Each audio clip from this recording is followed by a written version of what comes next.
Welcome to the most listened to golf in the world, the Fairways of Life show, on air, online, and around the world, with the most candid interviews, unforgettable stories, taking you beyond the ropes. Here's your host, New York Times best-selling author, Matt Adams. As we welcome you into the Fairways of Life show, I am Matt Adams, delighted to have your company from wherever around the globe you are joining us. Really special show today. I'm going to take you back into one of those beautiful luxury suites at the Open, where I had a chance to sit down with this legend, Sir Nick Faldo, a member of the World Golf Hall of Fame. His stories were absolutely classic. When you think about the eras in the game of golf, and you think about individuals, players that dominated their respective eras, you know, Walter Hagen, Gene Sarazen, Bobby Jones, the modern, if you will, triumvirate, when talking about Varden and company, although that was grand in their own right. But moving all the way up through Hogan and Snead and Palmer and Nicklaus, he is amongst that legend, that pantheon of players. Between 1987 and 1996, Nick Faldo won 6 major championships, and that's to boot everything else that he won, including 30 times on what's now called the DP World Tour. It's absolutely remarkable. And Sir Nick, I wonder if we could start with 1987, because it was your first of 3 Opens. What was it about 1987 that you now, 9 years, I believe, on tour, if memory serves, that's right, yeah. At that point? What was it that was a breakthrough for you at that time? Well, it was after the great swing change. I did a couple of years belting golf balls under the guidance of David Ledbetter. That came as a bit of a shock. I thought it'd be a 5-minute fix.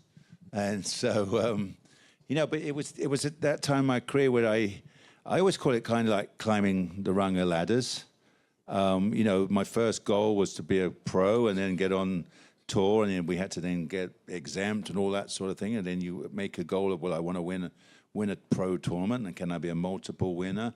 So, you know, I took things step by step. It wasn't like, you know, the kids come out now and go, oh, I'm going to win 10 majors and be world number 1. And you're like, yeah, really? Good luck. So you climb the ladder slowly. So I felt I was ready. I'd had enough experience getting close to Opens. I was leading with 9 holes to play at Birkdale in '83 and blew up, all part of the learning curve. So when I got to Muirfield, I felt really good, felt something was in the air. I was walking back from I was messing around with a putter. I was down in the tented village, and I walked back past, you know, our famous yellow scoreboards, and it was just, you know, it said, welcome to Muirfield. But I looked up and saw my name at the top of the leaderboard. And I just looked and went, all right, I can handle that, keep walking. And so, you know, yeah, that was all kind of part of the trick of seeing it, feeling it, and we played in the rough weather. I played with Ray Floyd first 2 days, and because he came up to me afterwards, he says, God, I think I shot 5 under the first 2 days, and then maybe it was 6, and then I was 73, and then obviously then the famous 18 pars on Sunday, which if any of you have played Muirfield, you know there's plenty of holes where you're not going to make par, isn't there? You know, you got on that particular day, my God, the weather completely changed. I call it, you know, good old Scottish pea soup, and the golf ball was going nowhere. I mean, really nowhere. I had 187 on 16, and I bust a 2-iron, and it went 182. I mean, the kids today are hitting an 8-iron, you know, so it was proper golf in our day. Incredible. So, absolutely. so yeah, I just felt something was in the air, but trying to win your first time is a very weird feeling. You know, as that line, that's what I was saying to myself. You know, one great shot will win me this, but one bad one's going to screw you up completely. And I was nervous on the putts, couldn't hole anything really, but made a couple of good par putts. But yeah, I think it's quite cool. You know, 30 odd years later. You read on social media, people said, "Oh, I nearly did a Faldo. I got 14 straight pars, and then I made an 8." So, so I thought that's quite a cool thing, 18 pars. Yeah, when you become a verb, that's pretty strong. So after you win in 1987, How did it change Sir Nick's mindset? Did it give you the confidence now? Did it give you the belief? Because for a lot of people, as we know, they get to that pinnacle and they have trouble carrying on. Yeah, it's interesting. But I don't know if I intentionally. I didn't set a goal like, if you say to you've got to be careful what we say to ourselves. If you say, I want to win a major, well, guess what you're going to do? Win one major. So it was like, that was part of my journey. I felt I could do more. And then by the US Open the next year, I got in that playoff and I lost that. We call that half a major. And then we get to 89 at Augusta. And same sort of thing. You kind of think, oh, I feel kind of good this week. Just got to get out my own way, go and play. Well, that was funny. I mean, 89, I'm on the putting green, and I'm playing really well from January. You know, I've been in America since Hawaii, and right at the beginning of the season, and I'm playing really well, kept screwing up somewhere. I take an 8 and a 7 at all the wrong times, and I'm finishing, whatever, 50th every week. And but I was hitting it really good, so weird. And I'm putting on the putting green. Jack was always great. Jack said, how you doing? And so I relayed that story. I said, well, Jack, I'm hitting it great, blah, blah, blah, blah. And I said to him, I don't know whether to let it happen or make it happen, And so Jack is down there and he goes, I know what you mean, and just walks off. And I'm like, okay, well, which one is it? So it's quite funny. So I deem I let it happen, and after 27 holes, I'm going down the 10th, and I'm 6 under, and I'm leading by 2, and then somehow I then must have been trying to make it happen, and I then played the next 27 in 9 over. Yeah, unbelievable. So I hold the record of the highest third round of a champion. That's pretty good, isn't it? I shot 77 in the third round, and we were in the rain, and we had to finish off. We only got to the 13th green. We had to come in. I was playing with Trevino, which was always fun, and he reminded me only a couple of years ago. He said, "Do you remember what happened? We were driven back in the evacuation vans, and it ran out of gas." How about that? We ran out of gas at Augusta. I mean, that guy probably lost us anyway. So. So we had to walk. I think we had to walk back in, and it all went wrong. I had 6 holes to play the next day, and I thought if I shoot 2 under for the next 6, I'll be all right. And because I shot 2 over, everything was going wrong. And then I changed putters. He did a famous putter change, and went out there in a miserable attitude, like I don't care. It's all good. Woe is me, and it slapped it in at 1 from the front of the green, and then birdied 2, and then birdied 4. And I thought, after birdieing 4, I thought, this is different. And I shot 65, and then obviously made the playoff and all of that, blah, blah, blah. But, that again was another. So as you said, that was like the continuation once I got that. And I really did want more. By the time I started 1990, I'd been thinking about my equipment. I changed my equipment a bit to help my posture.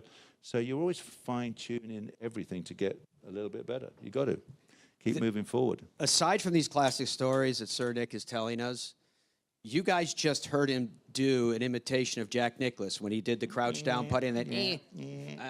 I agree, or whatever. It's absolutely classic. And I want to ask you about that, because as you were recounting these stories, you talked about World Golf Hall of Famer Raymond Floyd, who won his first major in the 1960s. You talked about, of course, the great Jack Nicklaus, who won his first major in 1962. And then you talked about Lee Trevino, who won his first major. 4 of 6 of his were actually head-to-head against Jack Nicklaus, and that was in the 1968. Your career bridged from the greats of one golden era to your golden era. Yeah, when Tiger. Even Sam Snead was still playing when he started playing as a professional. Yeah. So it's incredible that you went right up to that Tiger era too. Yeah, right through all that. Yeah, obviously we had a great era in Europe with Seve. The Watson era as well. So yeah, I was finishing off the Jack era really, or Jack, Lee, and Gary. That kind of those guys, and then it was the Watson. Trying to beat Watson at an Open, and then Seve comes along, and then I managed to squeeze in there for a couple of years, and then before Tiger arrived in 96, 97. And the Great five, of course, on the European tour. Yeah, we're going to. Yeah, that's very special. 5 guys, all born in all the same age, all born within a year. We're actually made. They did a little documentary, and we were actually doing a big interview. The 4 of us left on Monday. I've been pushing that because it's 40 years on since we obviously won the Ryder Cup at the Belfry, which was a historic turnaround in European golf. I mean, that saved European golf, the winning those Ryder Cups, 85, 87, and well, that whole era, that next 10, 15 years actually turned around where the European Tour is today. You are watching our exclusive interview with Sir Nick Faldo, and we will have more of it right after this. It takes focus, calculated aggression, and a precise mindset for shots like these. When the pressure builds, only the sharpest ball strikers survive. And Kurt Kitayama activated Weekend Warrior mode with a course record Saturday and a flurry of birdies Sunday. Congratulations, Kurt, winner of the 3M Open with the Tour BX mindset. Bridgestone Golf, the #1 ball fitter in golf. FlightScope Mevo Plus is the ultimate indoor and outdoor golf launch monitor and simulator. It gives you the club and ball data you need with the accuracy you demand. Mevo Plus comes with ownership of simulated golf courses for you to play and practice at home. Mevo Plus is an essential golf partner to help you improve and understand your game better. Put more purpose in your practice. To learn more and get your Mevo Plus, shop now at flightscope.com. Golfers today are a different breed. Who? Me? We see the game in a different way. We all have our own style. We swing our own swing. We have one thing in common. We are all about the details. Introducing the Revel line of grips from Superstroke. With 3 distinct offerings to choose from, the Revel is in the details. Our journey began with a simple yet powerful vision to provide the world with the highest quality Virginia-type peanuts. The Hubbard Peanut Company, where quality and tradition meet to create an unforgettable experience. Visit hubspeanuts.com to explore our full range of products and place your order today.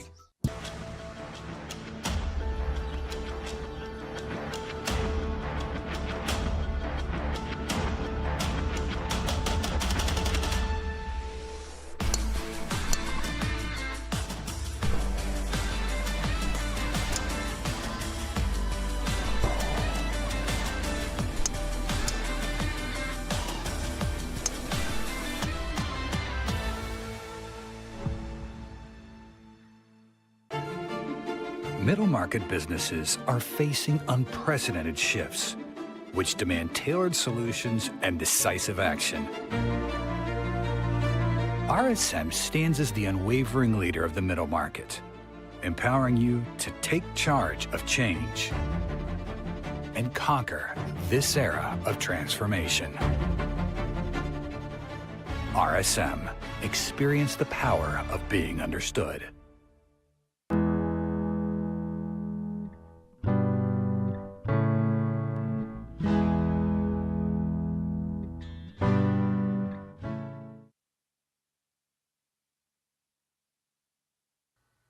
As we welcome you back to the Fairways of Life show, I am Matt Adams, taking you back to a conversation we had at the Open with Sir Nick Faldo. When you're in the presence of Sir Nick, it's impossible to talk about in the stanza that we have the full breadth and width and impact of his career and those around him. It's absolutely stunning, just even touching on the Ryder Cup, such as he did for a moment, when you consider Tony Jacklin coming in as captain and then Seve coming back into the fold of the European Ryder Cup side and the run that continued from there. It's stunning. It truly is stunning. Your first Ryder Cup was, what, 77? 77. So here's my good story. So I started golf because of Jack. You know, I watched the Masters in 1971, and literally, you know, I was a sportsman looking for a sport. I was obviously good at sport. Some people are widely read. I was thinly read.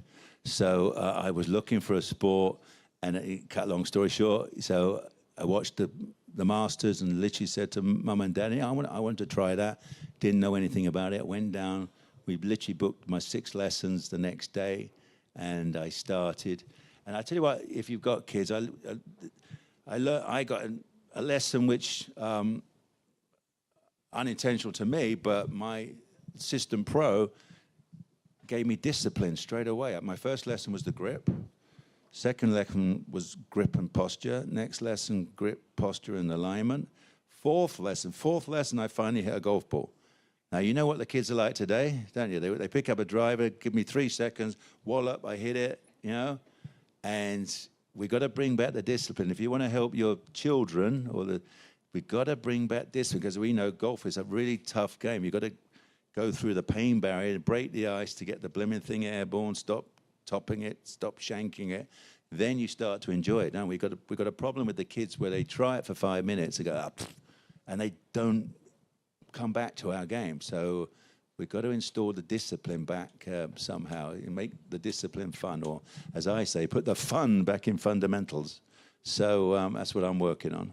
Selfishly, I would love to continue asking Sir Nick a million questions, because it's incredible to have this opportunity, but we have an incredible opportunity for all of you as well. If you would put your hands up and get Steve's attention, you can go ahead and ask a question, Sir Nick. Sir, over here.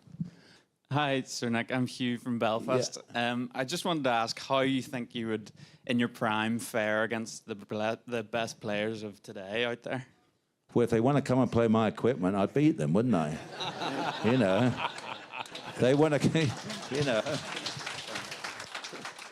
It is a different game now. We need an asterisk, you know, from a different era, you know, 30, for the whole of the 2000s now. You know, the equipment completely different. You know, when we played, we've got the best shaft was dynamic gold. Everybody used X100s in your driver and what have you, and in X's in your irons and S wedges, and that was the only choice we had. As you know, there's hundreds of different choices of shafts now, and the technology is, you know, the ball striking. That's why we swung it slower and smoother, because we really had to nail it. Our sweet spot was literally the size of your fingernail or a pea, really was. I mean, I love hitting balls. I've got a TrackMan at home, and you can see where you hit the ball, and it is.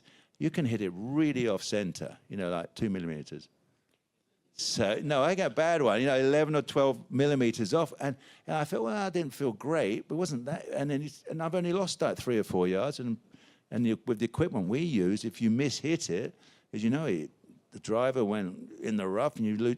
I know genuinely we would lose 25 yards if you mishit it. So that's why we went for the smoother, you know, controlled swing to try and nail it each time. So we had 56 degrees with our wedges. We hadn't even invented Roger Cleveland was the first guy who gave me a 60-degree wedge in early 80s or something, or something late 80s. So all those sort of things, we didn't have the equipment they've got today. So yeah, I'd love them to come back and play with our stuff. And but it's a different game now. It's physically, technically, mentally, maybe not mentally, but definitely physically and technically a completely different game. Fascinating. All right, let's do one more question. There's a gent in the back center here. Alan Leonard, Dublin. I just want to know, did you feel sorry for Greg Norman when you came from behind to beat him in the, was that the Masters, if I remember watching? Masters, yeah. 1996. Did you feel sorry for him? Well, I did, to be honest, yes. I did, because I'm very lucky. I've lost a couple of majors, but I haven't got any scars.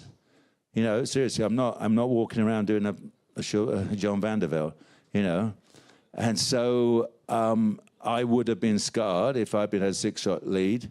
I had a 4-shot lead at Muirfield in '92, and I frittered it away, but I then rescued it. So and exactly that. Greg was 6 ahead, and yeah, I did. That's why I said to him, I don't know what to say to you, mate. I'll give you a hug. It was the 90s. We were into hugging in that time, you know. So, yeah, I really did. I did, because that was a tough day. But that's what competitive sport's all about. I can't phone it in. I've still got to do my thing. I shot the best 67 of my life. I mean, even Fanny said it's probably the best. She thinks it's the best round. But as I said, a lot of people think you can shoot a 62 is your best round, but no, that one was The greens were like rock. This will give you a clue. My 67 was the best round of the weekend. Okay? That's everybody.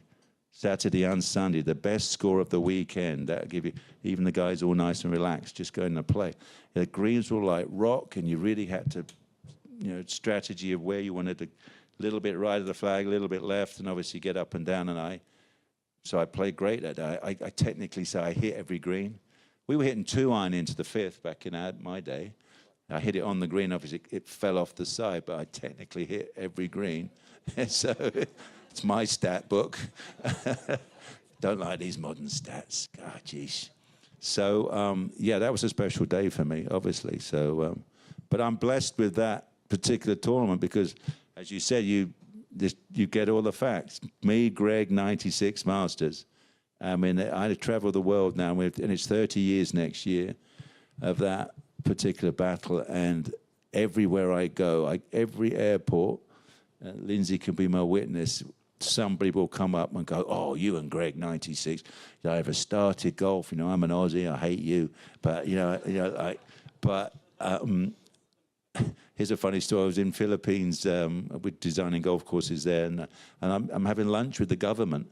And they said, to talk about the new golf course. And they said, before we start the meeting, tell us about 96. And I said, you are joking me.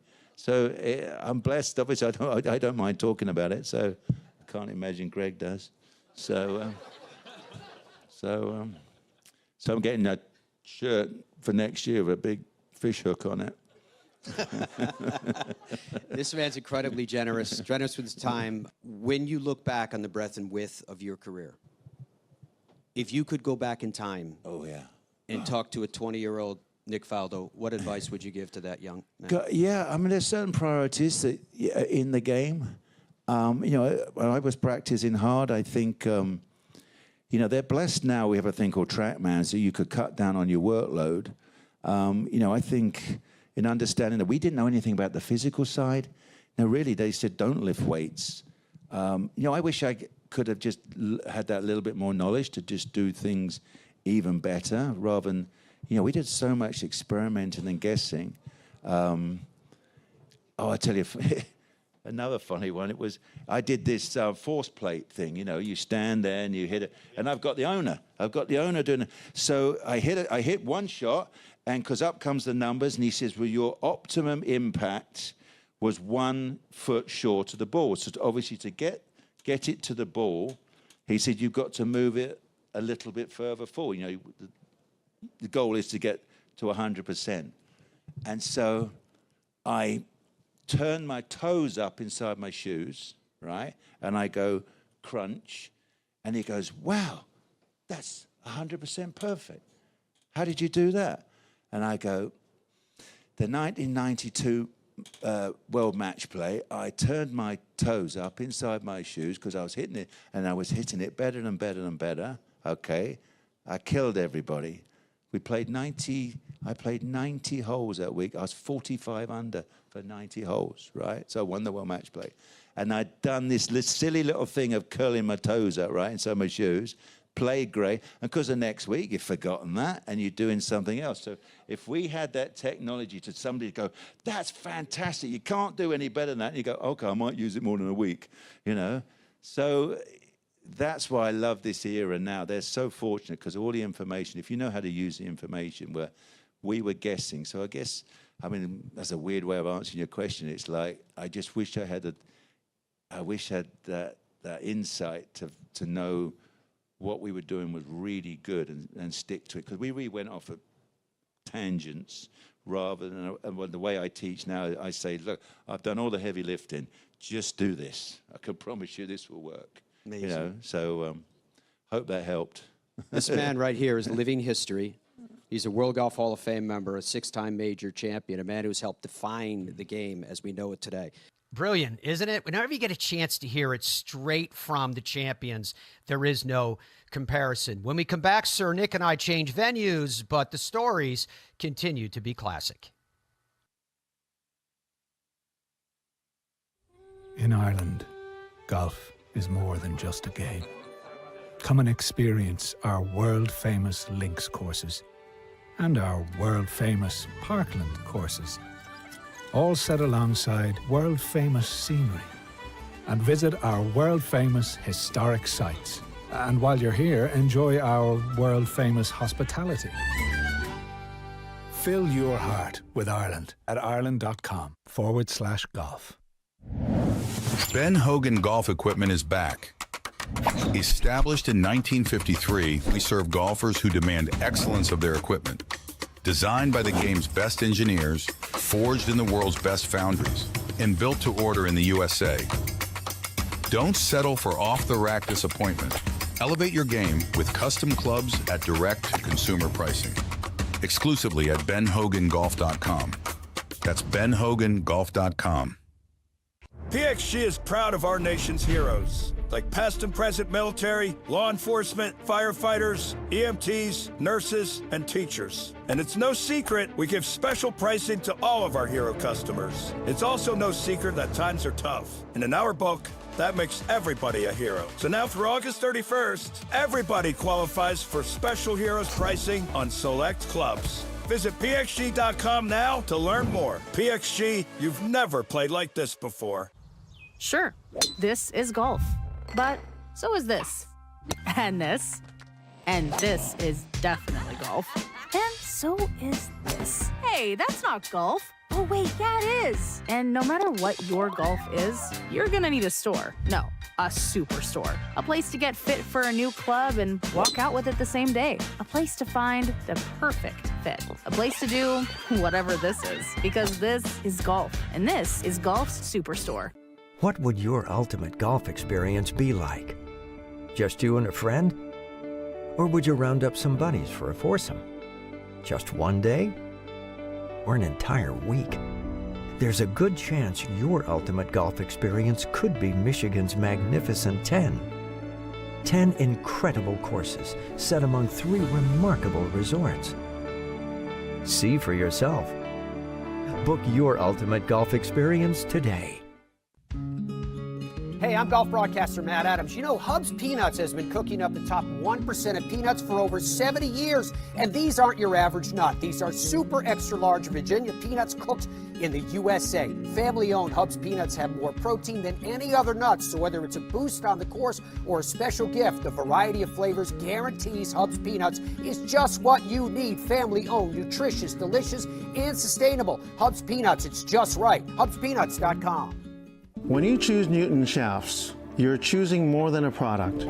You're choosing innovation, pride, and excellence right here in America. We pay attention to the minutest of details, and you can feel that in the performance of our shafts.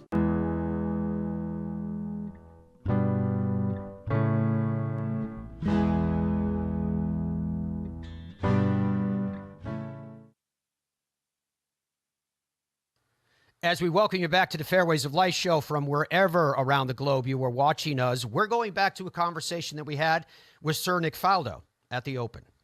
Just in terms of who you were as a player, did it also feel like a form of validation?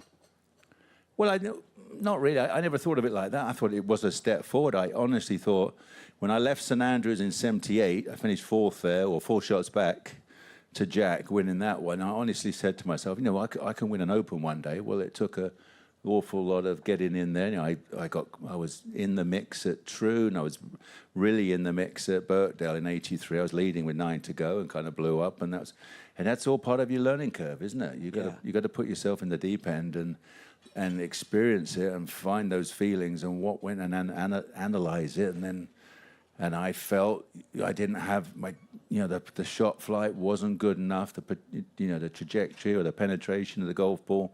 You know, we hit the golf ball went this way, you know, and Watson could hit it different, obviously in the weather. So that's why you strive to try and be a better golfer. How many of because you had so many wins, 30 on the what's now called the DP World Tour, formerly the European Tour alone.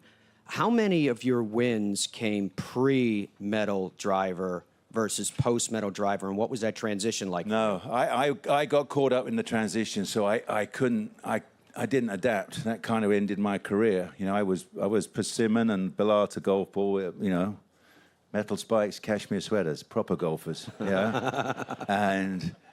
Yeah, and I got caught up. That's a long time ago with the development, and it never worked for me. People say, "Why didn't you hit it harder and faster and that sort of thing?" Well, we couldn't in that era. The old persimmon face. If you hit it out the toe or the heel, you factually lost 25 yards. They know that now. So that's why we had to swing smooth and tempo and nut it right out in the middle, and that's how we played. Bladed clubs, irons. We only had one choice. Well, it was two choices of shaft, wasn't there? It was good old dynamic gold, and then precision came along. Right. As you know now, it's 201 different shafts out there. So, put all that together. And so I got caught out with the metal. After saying that, actually, I put a metal driver in the bag for St Andrews. So 1990, I had this driver with a graphite. So what's so good now is the shaft copes with the torque. Yeah. You've got a piece of metal hopefully moving at 110 miles an hour, and this shaft's got to handle all of that. And that's, as I was talking about our timing, the shaft used to bend this way, didn't it? And then you go old photographs of the shaft bending that way, and it had toe droop as well. So anyway, so you're right. I had a metal driver in 1990 because I couldn't get this thing airborne. I thought, this is great for St Andrews. I just have to hit this. This thing went dip, and I probably went 230 off the tee and ran another 80 or something. I don't know. So that worked perfect. And actually, I did use a metal driver, but still with steel shaft. I mean, what a club. I've still got it. The old T-Zoid driver that I won Augusta with. It's got no loft. It's got like 60 degrees of loft. Again, with a soft golf ball. It was really just getting the thing airball. We didn't know about spin and all that sort of thing. It was just like, oh, that looks all right. Feels okay. And that was it in the bag. Isn't this brilliant? This is what we were hoping to do with Sir Nick today. You mentioned St Andrews. The number of people, what was it, Jack Nicklaus paraphrasing, said that a great career isn't complete unless you have won at St Andrews. You have won at St Andrews, which is one more validation of the company that this man keeps amongst the greatest players of this game of all time. That's how incredible his career has been. What was that win like for you, though? What was it like to stand with the Claret Jug at the home of golf? Yeah, well, that was very special. As I said, 78, a 4 back. I was right in the mix in 83 when Seve won. No, it was not 83, it was 84. I had a bad third day. So when I went back there in 1990 was obviously my best year. I've won the Masters. I hit the hole at the US Open, and I'll let you know a secret. I went in the lose at wherever that was, at Medina, and I cried. And then I said, right, I'm going to win the Open. And so I really went there on a mission, which is pretty cool to go there with that, intention, isn't it? It's just a whole different approach. And the weather was great. It was blustery, but I'd love to see. As time goes by, I'd like to see the whole blooming tournament, the whole championship now, from the first tee, because I must have been holing everything. That's what it felt like. I saw a couple of highlights last night on that Sky profile they did on me, but that was a great feeling. I don't remember missing. How good is that? I mean, that's so. And I literally made one. I bogeyed the 4th on the final day, and the only other hole was 17, where we some days intentionally played it as a 5 just to avoid disasters. So, everything else was 3s and 4s around that golf course. So it was a special week. Obviously, Greg was probably world number 1 at the time, and that was the man to beat. And we ended up, tied after 36. Played famously on Saturday, and I stormed ahead and won by 5. So it was an incredible week. And again, I had a brand new lady on the bag, the great Fanny Sunison. She joined me right in 1990. Went to Augusta, won there, and then so, hey, we're only 7 months into our career together, and she's won 2 majors with me. We hear varying comments from people, some in the know, some not, about the role that a caddy can play in helping get a player across the line to win a championship, any championship, not the least of which is a major championship. How about that dynamic? How important is that role? You just got to have good chemistry. You can't pick up vibes. Excuse me. You can't have a caddy who's suddenly going 189 plus 17 is and minus altitude is that. It's got to be way better than that. They've got you pick obviously with somebody for 6 hours or 12-hour days. You pick up the vibes off each other. So they've got to be very confident, and they can't be, well, that's all right. Maybe that club's all right, would you drag the bag away? I listen now. Fanny used to drag the bag away and always go perfect. And Lilith, which I never heard then, but it was said, because I always used to go right. Everything I used to say, okay, right. So it meant I've done everything. We've done all the research, made the decision, and I'd be saying right, she'd be going perfect, and off you went. So, it's all part of the routine. But and she was really professional, teetotal, out there doing yardages and all that sort of thing. And we got on great. I mean, I never thought of it as having a lady caddy. We just got on with it. Obviously, we were making waves behind us, but and we still have the relationship, friendship today. That run from 1987 to 1996, 6 major championships, 3 Masters, 3 Opens. As far as the Open goes, the bookend, of course, Muirfield. I want to ask you about that as well.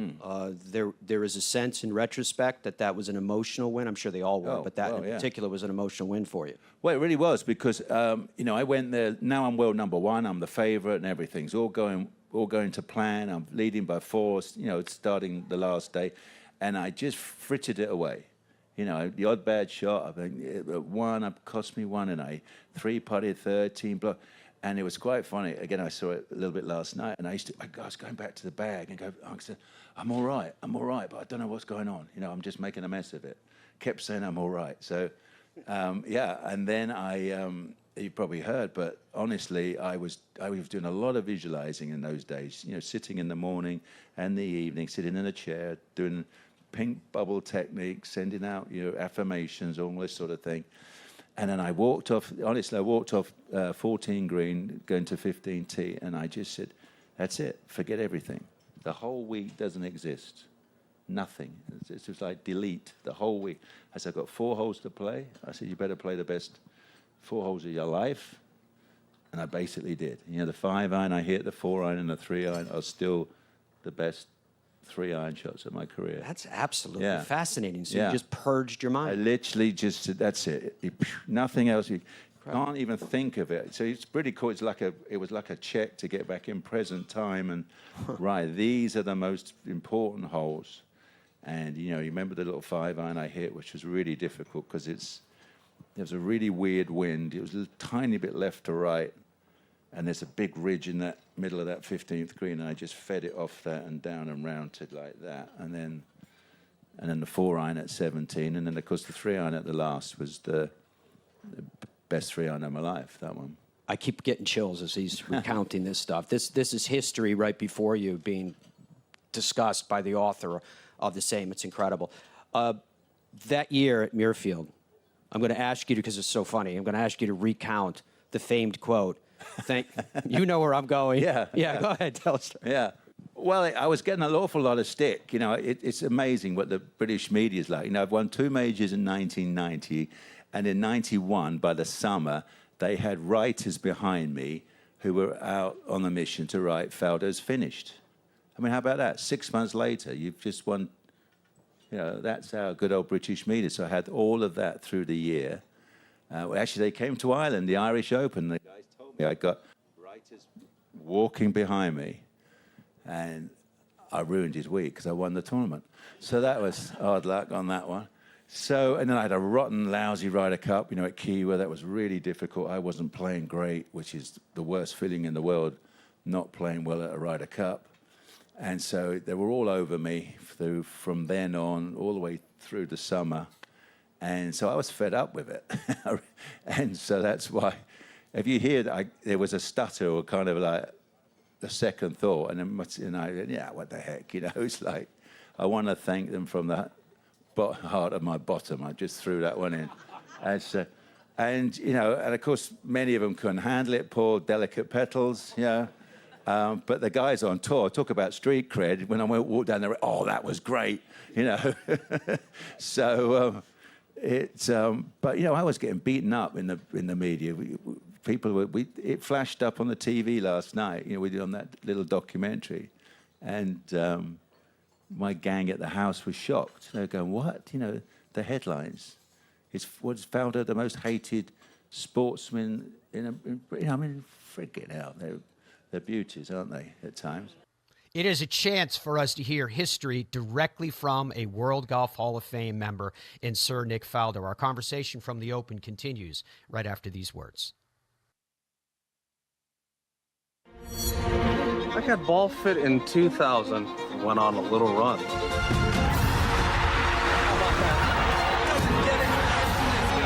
Then Bridgestone fit me again, and I went on another run.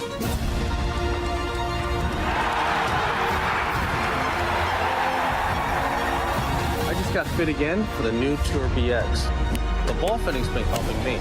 Will it help you?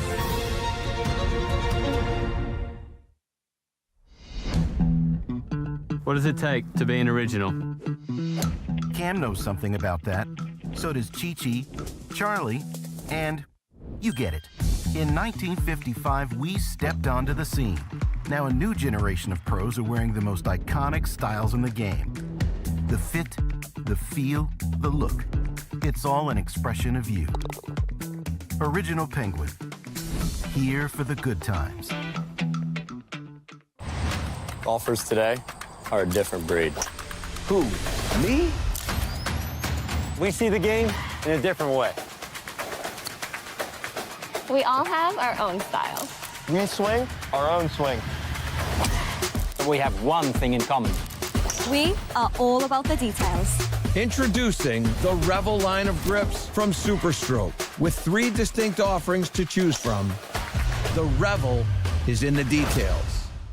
PXG is proud of our nation's heroes, like past and present military, law enforcement, firefighters, EMTs, nurses, and teachers. And it's no secret we give special pricing to all of our hero customers. It's also no secret that times are tough. And in our book, that makes everybody a hero. So now through August 31st, everybody qualifies for special heroes pricing on select clubs. Visit PXG.com now to learn more. PXG, you've never played like this before.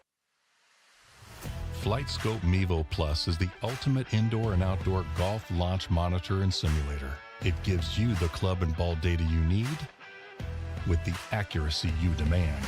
Mevo Plus comes with ownership of simulated golf courses for you to play and practice at home. Mevo Plus is an essential golf partner to help you improve and understand your game better.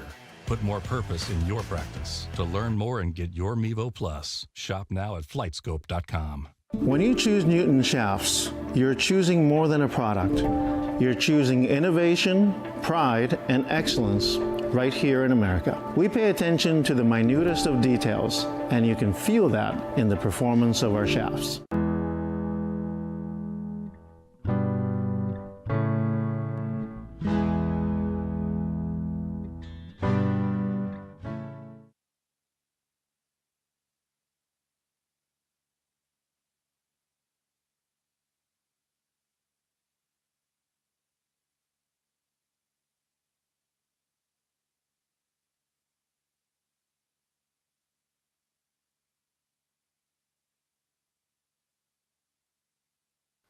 Welcome back as we take you back to the Open where we had a chance to sit down with Sir Nick Faldo. You had 3 years of the Claret Jug in your personal possession. All of us want to know, what did you do with the Claret Jug? Did you do the obligatory? Was there a beverage from that? I don't think I did, you know. The first time, a young Australian guy who won it before me played Aussie rules with it. So it was bent, dent, and crooked. So I lost the bloody thing for 3 months while they fixed it. Oh. Honest, yeah. But a little secret came out of that. Well, which is a secret, won't tell you. So, no, it's just so special just to have it sitting there. Can you imagine? I mean, it would just be plonked around the house in different places. And, and I love that. I can walk past obviously there's a clubhouse at Augusta, and there's a Claret Jug occasionally around the house. So, it's kind of nice, you know. Incredible. In quiet moments, Sir Nick, when you have a chance to watch the embers dancing on the logs, maybe a beverage in hand, where does your mind go? That's a good question. Where does it go? Yeah, I mean, obviously, when you're recapping all these stories, and that's when, as I said, you can. And I've still got the clubs there from winning the majors and that sort of thing. You know, the weird thing is, I sit and look at it. I actually sat and looked at it. I thought, who was that guy? Honestly, did, because now time's whizzing by. It's 35 years, obviously, from 1990, winning two. We're on countdown to 40 years from winning the first in a couple of years. I'm only 68 yesterday, not bad. The creams work, so still natural, yes. yeah, can't knock that. So, yeah, I think that's the weirdest thing to think. You know what I was thinking? I was thinking the fact that I would be, if I was here playing, you know, 30 years ago, you know, you're getting up in the morning and you're on your mission and you've got your mental game plan of what you're going to do and how you're going to do it, and you're trying to win the Claret Jug. I mean, that blows me away right now. If I was incredible, if I was to go to a golf course now trying to shoot a score, I'd trip over in the car park, you know. But to think that was your intention, your mission, and the way you operated on the day, I think that in a way kind of shocks me right now. It's amazing. Yeah. This man, as you already know, is an absolute legend, and now is your time to ask Sir Nick questions. That's Steve in the back of the room. He has a microphone for you. So if you would please just put up your hand. I'm curious, what was your favorite or most useful affirmation or pink bubble?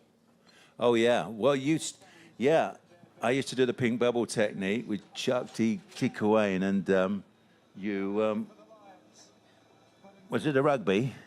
More importantly, how's the line? Till he came on this side. So, you just send out what you want for the day. You know, you keep doing that each day, and obviously, you should simply try it because it's great to, you know, if you imagine you're sitting in a chair and you're on the 18th green looking at the scorecard and you see 66, well, how do you feel? You're going to feel good, aren't you? And so it's all that sort of thing, and you either visualize the start of the day or the end of the round. I used to do that, bit of both. You know, like, how am I going to feel? How am I going to warm up, prepare, put that? What's my intention of the week? Well, the week is to win a trophy, isn't it? So you send that, and you think, and you can see yourself at the prize giving or whatever. You know, you talk about 87, I had two weird feelings. I knew I would be sitting there at breakfast and it was traditional. The BBC would come and do Monday morning. You'll be live on the BBC Morning News, having breakfast with the Claret Jug. So I visualized that, exactly. I thought, and it's like, and another one was at actually Brookline, on the Sunday, I said, there's no point in packing, we'll be here tomorrow.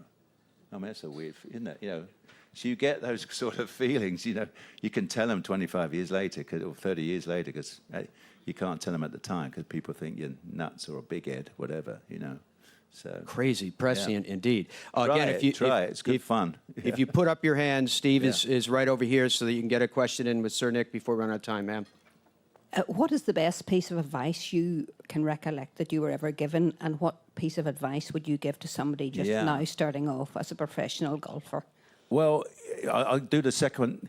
I always tell the kids our fundamentals stack up. You know, they're very boring, aren't they? Grip, stance, posture, alignment. But I can promise you, with my CBS hat on, I go down the range and I go to somebody like Adam Scott and say, hey, look, I've got 4 hours to fill on TV. What are you working on? He says, well, I've just changed my posture a bit. I said, great. Got 3 hours, 59 minutes, you know. Yeah, so you have to keep beating on that. And I think this great thing about a game, whether you're an absolute beginner or the best in the world, we've got a hell of an example with Scotty Scheffler, how he triple checks his grip, doesn't he? So fundamentals stack up. The best advice when I think of it now was probably tempo, you know, or rhythm, whatever you want to call it. And I work so much on that, again, as we were talking, because of the equipment. But tempo is the glue that sticks your golf game together. You know, you've got to have good tempo. And when you get nervous, I used to deliberately be able to control my tempo, you know, through breathing and thought and all that sort of thing. You know, I was sitting in the pro shop, and Ian Connolly was said to me, yeah, these biathletes, how do they do it? Obviously they're skiing, their heart rate's at 200, and then they've got to hold a rifle and shoot. So they can't be going, he says, somehow they go wallop and can just lower their heart rate and everything and breathing, like, boom, like that, they have to. And I thought, I was a good listener, so I go off to the range, and I thought, well, how do I lower how can I take everything down a notch? So I think that's what I could do at the majors, was everybody got all excited, obviously, and if you have the ability to knock it down a couple of notches, which is obviously what Scotty Scheffler's able to do as well right now, take it all in. What is it? Everybody's getting hyped up. And I did all the opposite at the Open. Everybody, when we arrived in my day, oh, God, they got the Vans there. You get brand new shoes, you get everything brand new. And I suddenly thought, but why am I putting everything brand new on? So I made sure I had old shoes. Even all my gloves were worked in. I never took out a brand new glove. I'd already played a couple of holes, and the ones I love, I turn inside out, and I put them in a bag, so I know when you got to grab one quick and in a panic, if something happens, got to grab it's going to fit. And I've seen guys put a glove on, and the thumb's about this big. That was really important, how well the glove fitted. So same as your clothes, you double-checked everything. What about the heart rate? How did you bring it down? Breathing, yeah, good old breathing. You got to learn. Everybody says deep breath. No, it's deep breaths up here. You got to learn to get it out of your belly, and now all that sort of thing, and just till you really learn to take it down a couple. Try it. It's good. Absolutely fascinating. We probably have time for one more, one or two more. Hi, Sir Nick. Just wanted to ask, who did you most enjoy being paired with in your career, and who did you least enjoy being paired with? The good swinger. I mean, I played a lot with Ernie Els back in that era. A lot of practice rounds with Ernie. I mean, he's got the greatest. I mean, you probably heard me on TV going, Ernie Els. I mean, that is just a great. Obviously, if you can get a visual of him as well, because I'm tall, so I used to see his shoulders turn back and through, and I thought, copy that sort of tempo. I was never fussed about, to be honest, who I played with or didn't play with. Obviously, I wouldn't say that. I wouldn't say fussed. If I didn't like somebody, who cares? I could be completely engrossed. I got that reputation of being completely engrossed in what I'm doing. But obviously, the great players, playing with them really gets your attention. Playing with Jack the first time any time. Jack was I learned so much from him. I played with him at San Diego way back, but probably early 80s. He shot 63, I shot 71. It felt like 81. And I came back and I thought, how did he do it? And that's when I learned, he just tipped. I said, well, did I then lurch? He said, well, I just aimed in the middle of the green. If the pin was on the right, I let it tip to the right, and the pin on the left, I let it tip to left. And you're like, dude, light bulb. I mean, so you learn to tip, not shape the ball. You just go and learn to make it go lean to the right and make it lean to left. And that's what I worked on especially through 1992. I had all my funny follow-throughs. I had the hold off and the chicken wing and the rotate. And you start doing that, and it makes a huge difference. You probably heard me talk on TV about the 15-foot circle. If you're good enough to get close or in or close to the 15-foot circle, you can't shoot a bad score, can you? I mean, if you can do that, on a good day, I could do that a dozen times. Didn't matter what club, I could hit it inside 15 feet. I mean, that's what you watch any player who's having a great era, like Jordan Spieth. I mean, 10 odd years ago now, he was always within that circle, and that's what we're seeing from Scotty Scheffler as well. So if you can do that, if you're with that rhythm, you can, in a way, that creates how relaxed you can become. If you can trust you can do that, obviously it relaxes you, doesn't it? Which means you can do it more. That's the kind of thing. You can't wind yourself up at this game, obviously. Yeah, it's fascinating with that because a lot of people don't realize that, for example, on the PGA Tour, the average proximity, these are the best golfers in the world, is 32 feet plus. Yeah. And he's talking about a 15-foot circle. It's exactly. That's a great example. So I knew when there was a really tight pin, if the other guy, if he could only fade it and finish 30, 40 feet, and I knew I could tip it, and get into 15. As we know with the stats, that's unbelievably different. 15 feet, I'm not sure, it's maybe like a 30% chance of holding it, isn't it? Something like that, where 40 feet, you're down to 3 and 4 and 5. So what a difference it makes. And plus, you're not going to make a bogey, are you? You're not going to 3-putt from 15 feet. So that to me was the absolute key to being a really good player, having that ability. Any club. I'll tell you a funny story. When we did the Valderrama video, remember my old Valderrama with Leadbutter? Those honest, like 80% of that video was like first take. It was silly. And the famous one, Round the Trees, I'm standing with a 4-iron and we go, well, this is how you slice it round a tree. And I slice it round, the ball goes dunk, like 6 feet, 4-iron. And then I go, well, this is how you hook it, round the tree, wallop, 6 feet again, you see. So I then went and did the 3-wood from down the bottom of the hill at 15. We cheated. We went up the hill because it looked good. And I hit the 3-wood to 15 feet, and on the walkie-talkie, he said, well, it's only 15 feet. Do you want to do it again? So I was really on. I was just chung like that. Really brilliant stuff. So great to get a chance to catch up with Sir Nick Faldo. Thank you for your company as well, folks. Bye for now.